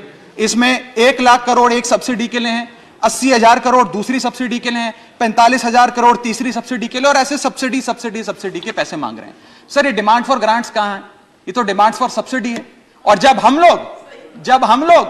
हम लोग दिल्ली में अरविंद केजरीवाल जी की सरकार गरीब आदमी को मुफ्त बिजली देती है, मुफ्त पानी देती है, मुफ्त शिक्षा देती है, मुफ्त स्वास्थ्य देती है, तो इनको हमारी सब्सिडी रेवड़ी लगती है सर। इनकी सब्सिडी, हमारी सब्सिडी रेवड़ी, ऐसा तो नहीं होगा सर। ये करें तो पुण्य, हम करें तो पाप। हमारी सब्सिडी भी सब्सिडी है, इनकी सब्सिडी भी सेफ। और मैं चाहूंगा सर इस देश में बहस होनी चाहिए और आप वो बहस कराएं सर कि रेवड़ी क्या है, सही मायने में क्या मुफ्त की रेवड़ी और क्या मुफ्त की रेवड़ी नहीं है। सर यहां बैठे सभी सांसदों को और लोकसभा में बैठे सभी सांसदों को सर 34 हवाई यात्राएं मुफ्त मिलती हैं। सर हमें 50,000 मुफ्त बिजली मिलती है प्रति एनम। सर 40 लाख लीटर मुफ्त मिलता है। सर अगर आज अरविंद केजरीवाल जी की सरकार 300 यूनिट बिजली मुफ्त दे देते हैं, आम आदमी को 20,000 लीटर मुफ्त दे देते हैं, तो इन्हें दर्द होता है। अरे सुनो साहब, सुनो, शांति से सुनो सर, सुनने की हिम्मत रखो साहब, सुनने की तकलीफ है सर, उनको तो बढ़ाओ ना। सर मैं बताना चाहूंगा इस देश के, मैं महत्वपूर्ण आंकड़ा दे रहा हूं सर, कंक्लूड इस दुनिया में, बस कंक्लूड कर रहा हूं सर, ओवर सर इस दुनिया, come on please honourable member please sir इस दुनिया में, राइट, बट प्लीज सर इस दुनिया में leave it to the chair, sir इस देश, प्लीज कंक्लूड। बस कंक्लूड कर रहा हूं सर, मेरे बस 2 पन्ने रह गए सर। सर इस देश के नहीं 12 पढ़ चुका हूं सर। इस दुनिया में 40 ऐसे विकसित देश हैं सर, जो बस कंक्लूड कर रहा हूं सर, इस दुनिया में 40 ऐसे विकसित देश हैं। इस दुनिया सर बस कंप्लीट कर रहा हूं सर। इस दुनिया में 40 ऐसे विकसित देश हैं जो मुफ्त बिजली, मुफ्त पानी, मुफ्त शिक्षा देते हैं सर। वो इसलिए मुफ्त नहीं देते क्योंकि वो विकसित हैं सर, वो इसलिए दे पाते हैं, उन्होंने ये सारी चीजें मुफ्त देकर ह्यूमन रिसोर्सेज में इन्वेस्ट किया, इसलिए विकसित बने डॉक्टर। सर अंत में मैं कंक्लूड कर रहा हूं सर, आखिरी आइटम पे sir, supplementary demand for grants में पढ़ रहा था sir. Supplementary demand for grants के अंदर एक बड़ा दिलचस्प लाइन आइटम है, मैं सबका ध्यान चाहूंगा sir. Supplementary demand for grants में एक बड़ा दिलचस्प लाइन आइटम है, मैं पढ़ के सुनाना चाहूंगा। For purchase of land and ready built office accommodation for the enforcement directorate 30 crore rupees sir, खाली 30 करोड़ रुपए ईडी के लिए। इनका बेस्ट परफॉर्मेंस देने वाला विभाग है, सारे नेताओं को जेल में डाल दिया। इसके लिए तो 30 लाख करोड़ लेना चाहिए, खाली 30 करोड़ से बात नहीं बनेगी। इनको 3 लाख करोड़ लेकर ईडी के थाने हर गली मोहल्ले में खोलने चाहिए, और किसी मोहल्ले में कोई विपक्ष का नेता ना बचे, सबको जेल में डालने का काम करना चाहिए सर। प्रसन्नता नंदा सर अंत में प्रसन्नता नंदा सर, आखिरी पेज है सर, आखिरी सर, आखिरी पन्ना है। मेरे 10 सवाल हैं बस सर, लास्ट मेरा पहला सवाल, मैं 10 सवाल वित्त मंत्री जी 30 सेकंड सर, 2 मिनट बस 30 सेकंड मैं 10 सवाल पूछ के अपनी बात समाप्त करूंगा। पहला सवाल, does the honourable finance minister know the market price of 1 kg of wheat, 1 kg of rice and 1 liter of milk today? Sir, why has the government, second question sir, why has the government's mega budget presented in February 2022 failed to generate employment? My question number 3 sir, why is inflation in products which are produced in India, not imports like petrol and diesel, burning a hole in the common man's pocket? So question number 4, why is the private sector not investing despite repeated appeals by the Honorable Finance Minister? Question number 5, how many jobs have been created by way of handing out these favors of tax waivers and debt waivers to the corporate India? Question number 6, why is there a tremendous meltdown in India's new economy, that is the startup economy? Question number 7, how long before the rupee regains its value, sir, or is the government working towards hitting a century with the value of the Indian rupee? So question number 8, if the rupee is weakening, exports should rise. Exports are the second engine of our economy. Why are the exports falling? Question number 9, given the sad plight of Indian economy, where the growth rate is lesser than the inflation rate, has India formally entered stagflation? Conclude. And my last question is, when will the government reduce? On behalf of my party, the Aam Aadmi Party, I rise to speak on the supplementary demand for grants for the financial year 2022-2023. Sir, सरल भाषा में कहूं तो वित्तीय वर्ष की शुरुआत में सरकार को जितना खर्च आवंटित किया गया था, वो सारा पैसा खर्च करने के बाद आज अतिरिक्त पैसा मांगने सरकार इस सदन के भीतर आई है। काश ये सुविधा देश के आम आदमी के पास भी होती सर, जो महीने की 25 तारीख को अपना बटुआ खाली देखकर 5 दिन संघर्ष करके 1 तारीख आने की इंतजार करता है। Sir, supplementary demand for grants 2 चीजें में से एक अवश्य दर्शाता है। पहली चीज, क्योंकि सरकार को अतिरिक्त पैसे की जरूरत पड़ी, तो पहली चीज यह है कि जब वित्तीय वर्ष की शुरुआत में सरकार को पैसा चाहिए था, तो सरकार ने अपना जो वित्तीय बजट था उसे अंडर एस्टिमेट कर प्रेजेंट किया, ताकि वित्तीय घाटे को सुंदर करके उसका सौंदर्यकरण करके दिखाया जाए। अगर यह नहीं है तो दूसरी स्थिति अवश्य होगी कि सरकार ने अपना बजट पूरी तरीके से मिसमैनेज कर दिया।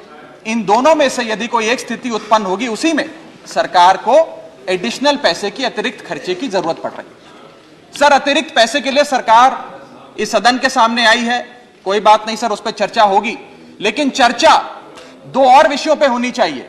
पहला विषय कि वित्तीय वर्ष की शुरुआत में 40 लाख करोड़ का जो इतना भारी भरकम बजट इस सदन ने सरकार को सैंक्शन किया था, मंजूरी दी थी, उस 40 लाख करोड़ को खर्च करके सरकार ने क्या पाया, क्योंकि भारत देश के आर्थिक इंडिकेटर्स संकट का अलार्म बजा रहे हैं। और दूसरा, आज से 2-3 महीने बाद यहां से 100 मीटर दूर नॉर्थ ब्लॉक में जहां आने वाले वित्तीय वर्ष का बजट बन रहा है, आज ये बहस मैं चाहूंगा आने वाले वित्तीय वर्ष के बजट की भी नींव रखे। और सर, मैं नया सदस्य हैं सदन का, एक सुझाव और देना चाहता हूं।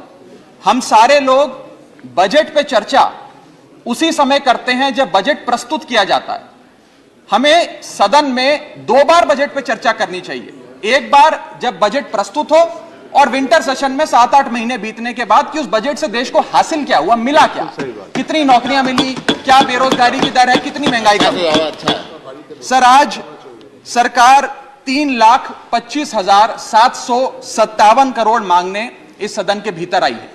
मैं माननीय वित्त मंत्री जी का ध्यान ये पैसे सैंक्शन करने से पहले और सदन का ध्यान इस पैसे को अनुमति देने से पहले 8 बड़ी बीमारियां जिससे आज भारत देश की अर्थव्यवस्था पीड़ित है, बीमार है, उसकी तरफ करना चाहता हूं। पहली बीमारी है सर बेरोजगारी। इस सरकार ने चुनावों से पहले वादा किया था, भारतीय जनता पार्टी ने वादा किया था कि हम 2 करोड़ नौकरियां हर वर्ष देंगे।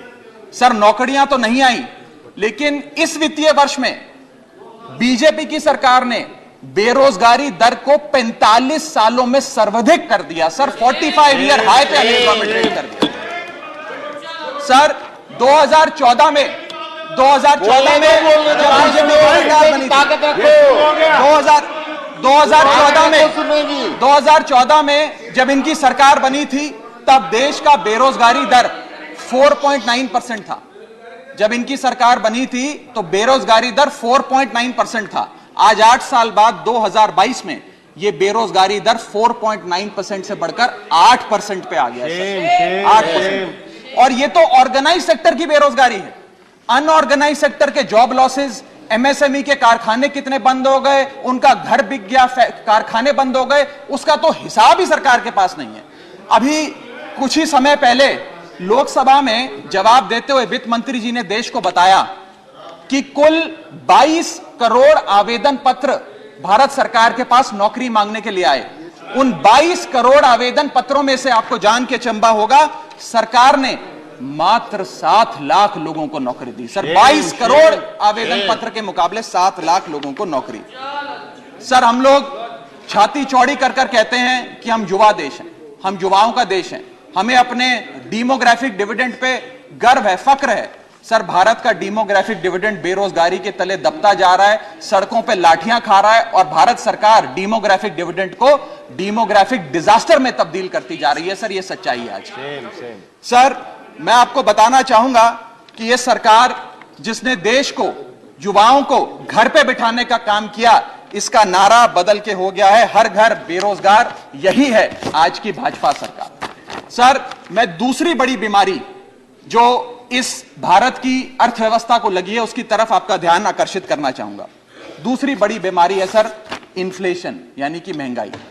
इन्फ्लेशन को कहा जाता है sir, inflation is taxation without legislation. वो महंगाई जो सरकार कानून लाए बिना जनता पे थोप देती है। सर, आज भारत की महंगाई इस वित्तीय वर्ष में 30 सालों में सर्वाधिक थी। सर, 30 ईयर हाई पे, जहां भारत की थोक महंगाई 12 से 15% के आसपास घूम रही है और खुदरा महंगाई 6 से 8% के आसपास घूम रही है। वादा किया था सर आय बढ़ाने का, आय तो बढ़ी नहीं, महंगाई बढ़ गई।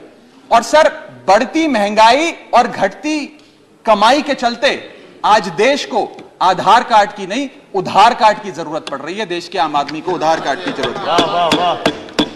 और सर, आज इस बहस को सुन रहे भारत देश के करोड़ों लोगों को मैं कहना चाहूंगा कि यह सरकार आप सबको गरीब कर रही है।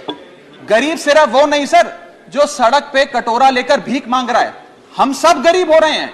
गरीब इसलिए हो रहे हैं कि हमारी आमदनी नहीं बढ़ रही, लेकिन महंगाई बढ़ती जा रही है। सर, मैं उदाहरण देता हूं। एक शख्स जो 20,000 रुपए महीने के कमाता था और 18,000 रुपए खर्च करता था, वो महीने का 2,000 रुपए बचाता था। आज उसकी आमदनी 20 की 20 है, 20,000 है, लेकिन खर्चा 18,000 से बढ़कर 25,000 करोड़ हो गया। यानी कि 20,000 की आमदनी, 25,000 का खर्च, 5,000 रुपए की नुकसान का खामियाजा का कर्जा देश का एक एक आदमी भुगत रहा है। सर मैं बताना चाहूंगा, सुनिए मेरी बात ध्यान से। जब 2014 में महंगाई का आलम देखिए सर, 2014 में जब यह सरकार बनी थी तो पेट्रोल 55 रुपए प्रति लीटर पे बिकता था।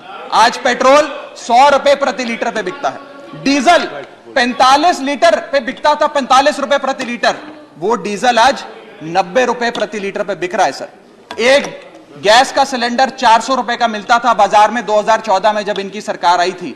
आज वो गैस का सिलेंडर 1100 रुपए का हो गया सर, 1100 रुपए का। दूध 1 लीटर 36 रुपए का मिलता था, दूध आज 60 रुपए प्रति लीटर हो गया है। और सर सीएनजी 40 रुपए प्रति यूनिट प्रति केजी मिला करती थी, आज वो सीएनजी 80 रुपए प्रति यूनिट मिलती है सर। इस सदन में सर जब प्याज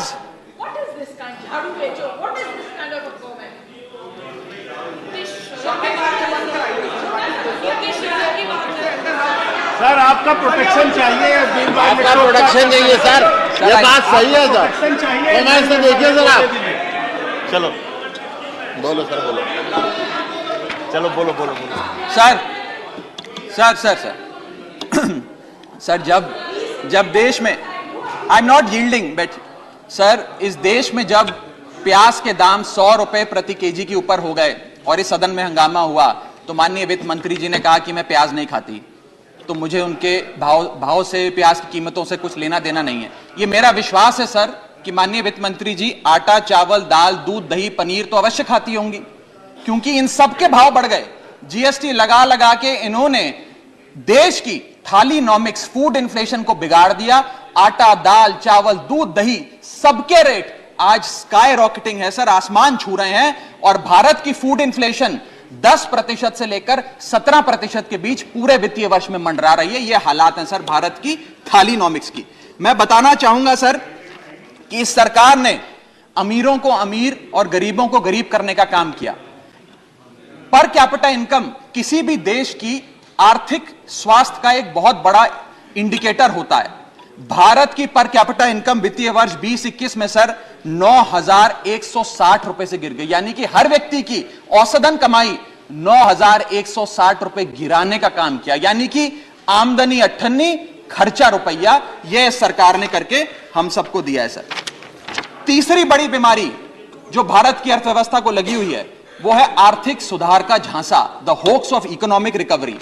इस वित्तीय वर्ष के पहले क्वार्टर में भारत की आर्थिक विकास दर 13.5% थी। दूसरा क्वार्टर आते आते, जिसे फेस्टिवल क्वार्टर कहते हैं, जिसमें बड़े बड़े त्योहार आते हैं, जिसमें खपत भी बढ़ती है, उत्पादन भी बढ़ता है, मांग भी बढ़ती है, उस क्वार्टर में आर्थिक विकास दर 13.5% क्वार्टर 1 के मुकाबले गिरकर 6.3% पे आ गई सर, यानी कि आधी हो गई। और अगर आप पिछले साल के क्वार्टर सेकंड से दूसरी तिमाही से कंपेयर करें तो क्वार्टर ऑन क्वार्टर 2021 में 8.4% दूसरी तिमाही की ग्रोथ थी, और इस बार इस क्वार्टर में जो अभी समाप्त हुआ 6.3% है। यानी कि भारत की आर्थिक विकास दर घटती जा रही है। और मुझे बड़े दुख से कहना पड़ रहा है कि जब वित्त मंत्री जी फरवरी में वित्तीय वर्ष 23-24 का बजट प्रेजेंट करेंगी तब भारत की चौथी तिमाही की आर्थिक विकास दर 5% से भी नीचे होगी, which is unprecedented in recent time sir. यह भारत की इकोनॉमिक ग्रोथ की हालत है। और यह वर्ष तो जो बीत गया, इस वर्ष तो आपने आर्थिक जो विकास दर था उसकी ऐसी तैसी कर दी। अगले साल के आर्थिक विकास दर के आंकड़े सुनिए। सरकार चाहती है हम 8% पे आगे बढ़ें। वर्ल्ड बैंक कहता है वित्तीय वर्ष 23-24 में हम मात्र 6% पे ग्रो करेंगे। क्रिसिल कहता है हम 6% पे ग्रो करेंगे। ओईसीडी कहता है हम 5.7% पे ग्रो करेंगे। गोल्डमैन सैक्स कहता है हम 5.3% पे ग्रो करेंगे, और आईएमएफ कहता है हम 5.1% पे ग्रो करेंगे। यानी कि भारत की अर्थव्यवस्था में ऊपर जाने की बजाय हमारी व्यवस्था नीचे आ रही है सर। चौथी और एक बड़ी बीमारी जो भारत की अर्थव्यवस्था को लगी है वो है द डेट क्राइसिस। भारत सरकार की देनदारी, भारत सरकार पे चढ़ा बहुत बड़ा कर्ज। सर 1947 से लेकर 2014 तक, यानी कि इन 67 सालों में कई पार्टियों की सरकारें रहीं, केंद्र में कई पार्टियों ने शासन किया। इन 67 सालों में तमाम पार्टियों की सरकारों ने मिलकर कुल कर्जा 55 लाख करोड़ का लिया था और बीते 8 सालों में 2014 से 2022 में इस बीजेपी की सरकार ने कुल कर्जा 85 लाख करोड़ रुपए लिया। यानी कि एक तरफ 67 सालों का, बीते 67 सालों का 55 लाख करोड़ का कर्जा और इस सरकार ने अकेले 8 सालों में 85 लाख करोड़ रुपए का कर्जा ले लिया। मैं पूछना चाहता हूं इनसे कि ये तो मुफ्त की रेवड़ी भी नहीं बांटते, ये तो मुफ्त की रेवड़ी में भी विश्वास नहीं रखते, तो फिर इनका कर्जा इतना कैसे बढ़ता जा रहा है? ये पैसा जा कहां रहा है, किसकी जेब में जा रहा है? दोस्तवाद की नीति के तहत कौन से इनके दोस्त हैं जिन्हें फायदा पहुंचाया जा रहा है? ये मैं पूछना चाहता हूं सर 2014 में जब भाजपा की सरकार बनी तो government debt to GDP ratio 40% था, मात्र 40%। आज government debt to GDP ratio इस देश में 90% छू रहा है सर, 90%। और इस देश की डेट की स्थिति बढ़ाकर 1,55,000 करोड़ का 1,55,000 करोड़ का कुल कर्जा इस देश ने लिया सर। पांचवी बीमारी जो भारत की अर्थव्यवस्था को लगी हुई है, पांचवा बड़ा रोग, किसानों का संकट। सर मैं बताना चाहूंगा कि बड़े बड़े उद्योगपतियों के, अपने दोस्तों के बड़े बड़े लोन्स इन लोगों ने माफ कर दिए, लेकिन भारत देश के किसान की जो कर्जा था, जो डेट था, वो पिछले 8 सालों में 53% बढ़ा है, कम नहीं हुआ सर, 53% इंक्रीज हुआ है, जिसके चलते आज एवरेज फार्मर डेट पर फार्मर डेट इस देश की 74,000 रुपए, यानी कि 74,000 रुपए का कर्जा आज देश के हर किसान के सर पर है सर। अगर किसान अपना कर्ज का भुगतान नहीं करता तो उसके नाम के नोटिस चिपकाकर किसान की बदनामी करती है यह सरकार, और बड़े बड़े उद्योगपति जो लाखों करोड़ रुपए डकार गए उन्हें बिजनेस क्लास में बिठा के देश से रवाना करती है सर ये सरकार।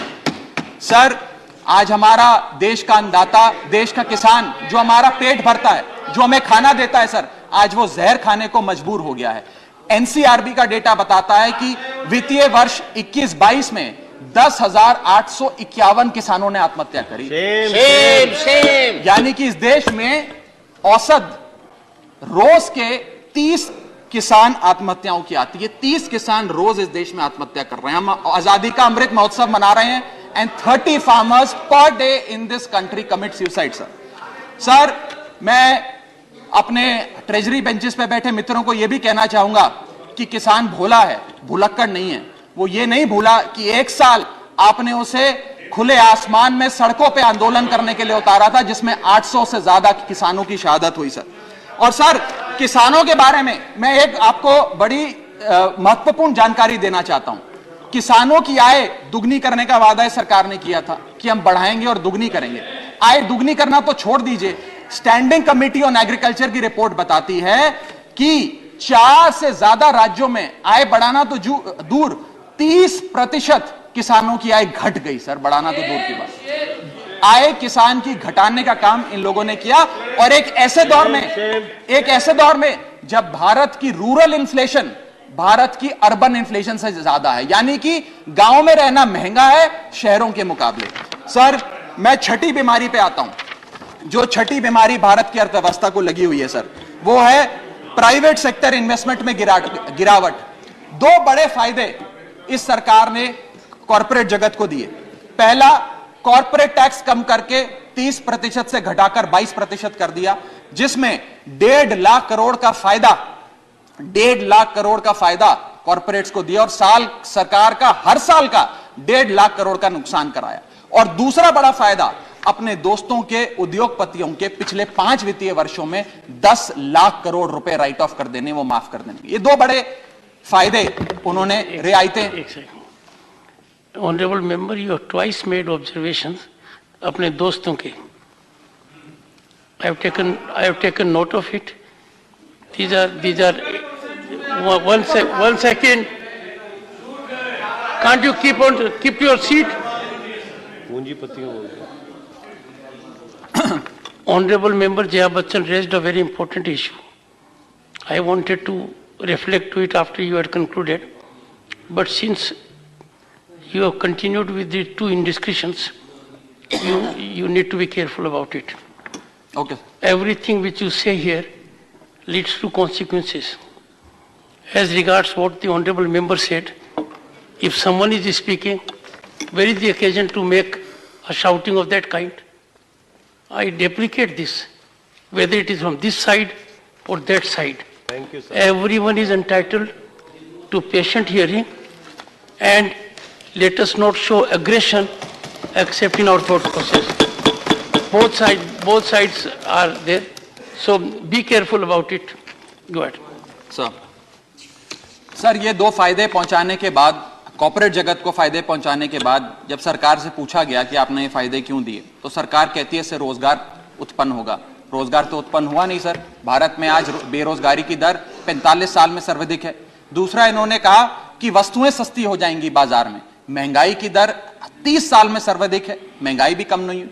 और तीसरी चीज जो सरकार हमें बताती है कॉर्पोरेट जगत को ये फायदे देने के लिए कि प्राइवेट निवेश इस देश में बढ़ेगा। सर मैं आपको बता दूं कि प्राइवेट निवेश Q1 फाइनेंशियल ईयर 22-23 में 20% से घटा है। प्राइवेट इन्वेस्टमेंट 2022 के अगर आप आंकड़ों की बात करें तो 22% से गिरी है। फॉरेन इन्वेस्टमेंट 59% से घटा है। और GFCF, जिसे ग्रॉस फिक्स्ड कैपिटल फॉर्मेशन कहते हैं, जो इंडस्ट्री का इन्वेस्टमेंट होता है, जो इंडस्ट्री फिक्स्ड कैपिटल में इन्वेस्ट करती है, वो वित्तीय वर्ष 19-20 से लेकर आज तक लगभग सारे क्वार्टर्स में गिरता गया, 1-2 क्वार्टर छोड़ के। ये प्राइवेट इन्वेस्टमेंट के हालात हैं इस देश में। मैं कहना चाहूंगा माननीय वित्त मंत्री जी को कि आज से 2-3 महीने पहले इंडस्ट्री से बात करते हुए वित्त मंत्री जी ने कहा that why is the Indian corporate sector not investing.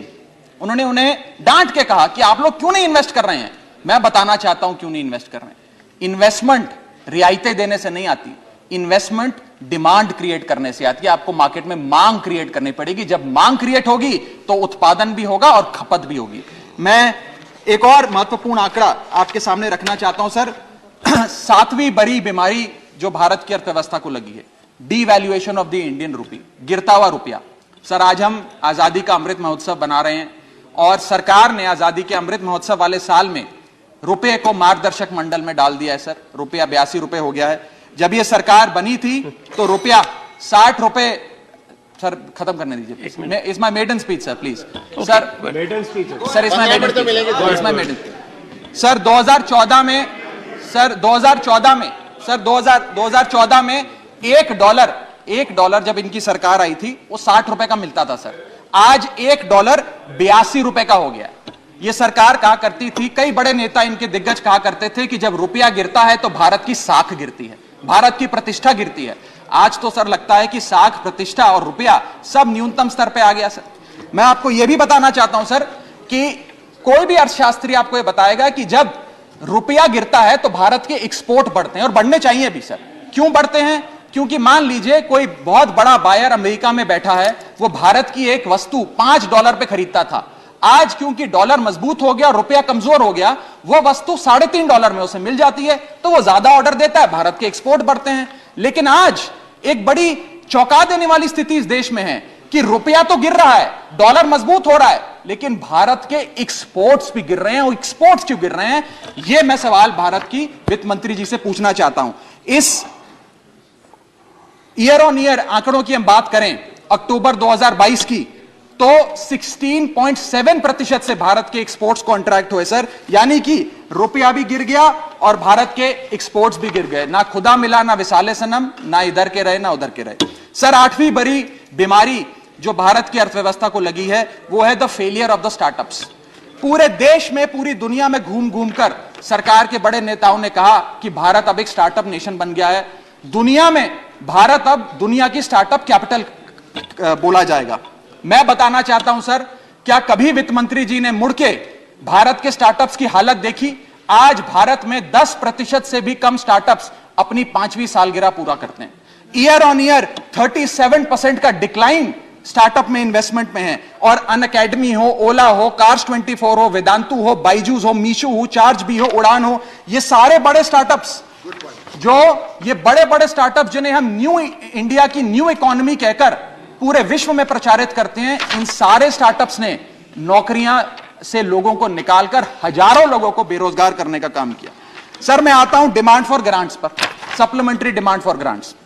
ये मैं पढ़ रहा था सर, 3,25,757 करोड़ सरकार ने मांगे हैं। इसमें 1 लाख करोड़ एक सब्सिडी के लिए हैं, 80,000 करोड़ दूसरी सब्सिडी के लिए हैं, 45,000 करोड़ तीसरी सब्सिडी के लिए, और ऐसे सब्सिडी के पैसे मांग रहे हैं। सर ये डिमांड फॉर ग्रांट्स कहां है? ये तो डिमांड फॉर सब्सिडी है। और जब हम लोग दिल्ली में अरविंद केजरीवाल जी की सरकार गरीब आदमी को मुफ्त बिजली देती है, मुफ्त पानी देती है, मुफ्त शिक्षा देती है, मुफ्त स्वास्थ्य देती है, तो इनको हमारी सब्सिडी रेवड़ी लगती है सर। इनकी सब्सिडी, हमारी सब्सिडी रेवड़ी। ऐसा तो नहीं होगा सर। ये करें तो पुण्य, हम करें तो पाप। हमारी सब्सिडी भी सब्सिडी है, इनकी सब्सिडी भी सेफ। और मैं चाहूंगा सर, इस देश में बहस होनी चाहिए और आप वो बहस कराएं सर कि रेवड़ी क्या है, सही मायने में क्या मुफ्त की रेवड़ी और क्या मुफ्त की रेवड़ी नहीं है।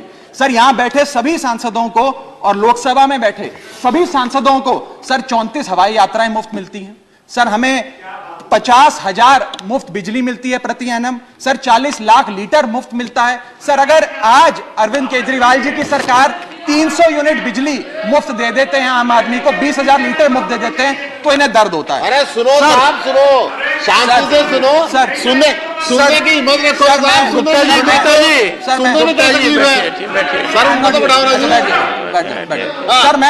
सर मैं बताना चाहूंगा इस देश के मैं महत्वपूर्ण आंकड़ा दे रहा हूं सर। इस दुनिया में बस कंक्लूड कर रहा हूं सर, ओवर सर। इस दुनिया Please, honorable member, please. Sir इस दुनिया में Right, but please. सर इस दुनिया में Leave it to the chair. Sir इस देश, Please conclude. बस कंक्लूड कर रहा हूं सर, मेरे बस 2 पन्ने रह गए सर। सर इस देश के नहीं 12 पढ़ चुका हूं सर। इस दुनिया में 40 ऐसे विकसित देश हैं सर। Conclude. बस कंक्लूड कर रहा हूं सर। इस दुनिया में 40 ऐसे विकसित देश 15 minutes only. इस दुनिया सर बस कंप्लीट कर रहा हूं सर। इस दुनिया में 40 ऐसे विकसित देश हैं जो मुफ्त बिजली, मुफ्त पानी, मुफ्त शिक्षा देते हैं सर। वो इसलिए मुफ्त नहीं देते क्योंकि वो विकसित हैं सर। वो इसलिए दे पाते हैं, उन्होंने ये सारी चीजें मुफ्त देकर ह्यूमन रिसोर्सेज में इन्वेस्ट किया, इसलिए विकसित बने डॉक्टर सर। अंत में मैं कंक्लूड कर रहा हूं सर। आखिरी आइटम पे sir, supplementary demand for grants में पढ़ रहा था sir. Supplementary demand for grants के अंदर एक बड़ा दिलचस्प लाइन आइटम है, मैं सबका ध्यान चाहूंगा sir. Supplementary demand for grants में एक बड़ा दिलचस्प लाइन आइटम है, मैं पढ़ के सुनाना चाहूंगा। For purchase of land and ready built office accommodation for the enforcement directorate 30 crore rupees sir. खाली 30 करोड़ रुपए ईडी के लिए। इनका बेस्ट परफॉर्मेंस देने वाला विभाग है, सारे नेताओं को जेल में डाल दिया। इसके लिए तो 30 लाख करोड़ लेना चाहिए। खाली 30 करोड़ से बात नहीं बनेगी। इनको 3 लाख करोड़ लेकर ईडी के थाने हर गली मोहल्ले में खोलने चाहिए और किसी मोहल्ले में कोई विपक्ष का नेता ना बचे, सबको जेल में डालने का काम करना चाहिए सर। प्रसन्नता नंदा सर अंत में प्रसन्नता नंदा सर आखिरी पेज है सर। आखिरी सर आखिरी पन्ना है। मेरे 10 सवाल हैं बस सर। लास्ट मेरा पहला सवाल, मैं 10 सवाल वित्त मंत्री जी 30 सेकंड सर 2 मिनट बस 30 सेकंड मैं 10 सवाल पूछ के अपनी बात समाप्त करूंगा।